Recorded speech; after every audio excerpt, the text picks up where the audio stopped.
ভাৰত পাকিস্তান যুদ্ধ উত্তেজনাৰ মাজতে কালিৰ দিনটোত ডিব্ৰুগড়ত মুখ্যমন্ত্ৰী ডক্টৰ হিমন্ত বিশ্ব শৰ্মাই এটা কথা উল্লেখ কৰিছিল যে এইখন অসমতেই পাকিস্তানী লোকো বসবাস কৰি থকাৰ কথা তেওঁ উল্লেখ কৰিছিল আৰু তাৰ পিছতেই তিনিচুকীয়াত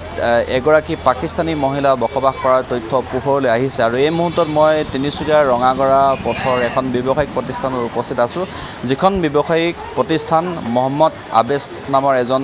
যুৱকৰ আৰু সেই মহম্মদ আবেছ নামৰ যুৱকজনৰ সৈতে পাকিস্তানী মহিলা ৰাবিয়া আয়ুছে বিবাহপাশত আবদ্ধ হৈছিল 2013 চনত আৰু তাৰ পিছতে তেওঁলোকে 2022 চনৰ মানৰ পৰা এইখন ব্যৱসায়িক প্ৰতিষ্ঠানৰ মই হিমাংকুক দেখুৱাবৰ কাৰণে অনুৰোধ কৰিছোঁ এইখন যি পৰ্দা আছে এই পৰ্দাৰ সিপাৰে তেওঁলোকে বসবাস কৰিছিল কিন্তু বিগত 1.5 বছৰ পূৰ্বে তেওঁলোকে এই স্থানৰ পৰা তেওঁলোকৰ এই ব্যৱসায়িক প্ৰতিষ্ঠানৰ পৰা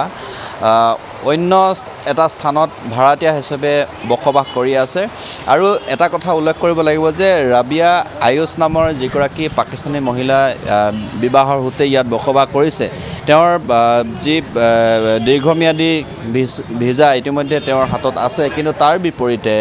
ভাৰতীয় নাগৰিকত্ব বৰ্তমান সময়লৈকে এগৰাকী মহিলা লাভ কৰিবৰ কাৰণে সক্ষম হোৱা নাই আৰু এই সমগ্ৰ বিষয়টো ইতিমধ্যে চোৰাংচোৰাৰ প্ৰতিবেদন প্ৰেৰণ কৰিছে কেন্দ্ৰীয় চৰকাৰলৈ ৰাজ্য চৰকাৰো সমগ্ৰ বিষয়টো কেন্দ্ৰীয় চৰকাৰক অৱগত কৰিছে আৰু কেন্দ্ৰীয় চৰকাৰৰ হাততে এতিয়া সকলোখিনি নিৰ্ভৰ কৰিব যে এই মহিলাগৰাকীৰ ক্ষেত্ৰত কেনেধৰণৰ ব্যৱস্থা গ্ৰহণ কৰিব সেয়া ভাৰত চৰকাৰৰ ওপৰত সম্পূৰ্ণৰূপে নিৰ্ভৰ কৰিব ভাৰত চৰকাৰে যি সিদ্ধান্ত গ্ৰহণ কৰিব এই ৰাবিয়া আয়ুছ নামৰ পাকিস্তানী মহিলাগৰাকীৰ ক্ষেত্ৰত সেই সিদ্ধান্তই আখৰে আখৰে অসম চৰকাৰে পালন কৰিব বুলি কালি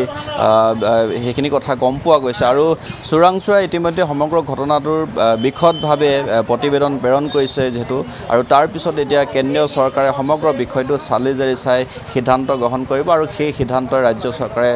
কাৰ্যকৰী কৰিব কিন্তু 2013 চনতে বিবাহপাশত আবদ্ধ হ'লেও এগৰাকী মহিলা কিন্তু 2022 চনৰ পৰাহে তিনিচুকীয়াৰ এইখন ব্যৱসায়িক প্ৰতিষ্ঠানত তেওঁলোকে পিছফালে বসবাস কৰিছিল কিন্তু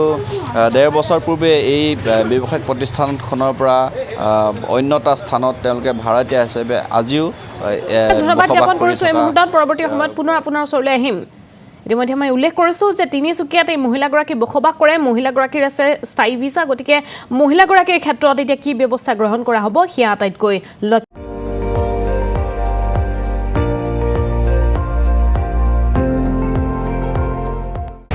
আপুনি চাই আছে ND24